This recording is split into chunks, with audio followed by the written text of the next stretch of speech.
Hello everyone, দেখে বুঝতেই পারছো আমরা কোথাও একটা যাচ্ছি। তো কোথায় যাচ্ছি তো গেস করো তোমরা। তো দেখো, ফাইনালি আমরা চলে এলাম বাড়ির কাছাকাছি একটা ছোটোখাটো রেস্টুরেন্টে। তারপর দেখো কি খাবার নেব সেটাই ও অর্ডার দিচ্ছে গিয়ে, আর আমি এখানে ক্যামেরা অন করে বসে বসে ক্যামেরায় মুখ দেখছি, একা একা বোরিং ফিল করছি। আর কি করব। এখানে দেখো চাউমিন অর্ডার করেছিলাম, সেটাই ও নিয়ে নিল। আর ওখানে বসে একটু হাসি মজা করছিলাম। তো এখনও পর্যন্ত তোমাদের বলাই হলো না কী কারণে আমাকে খেতে নিয়ে এসেছে। এই দেখো, এই যে বসে বসে ফোনটা ঘাঁটতে পারছে, এটাই তার মেন কারণ। তো দেখতেই পেলে যে ওই ফোনটা ও নিয়েছে, সেই জন্য ও আমাকে তীর দিয়েছে।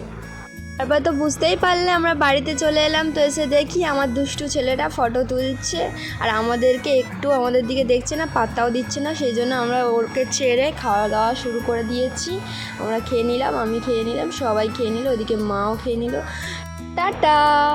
তো ভালো থেকো সবাই, ফিরে আসছি নেক্সট কোনো ভিডিওতে।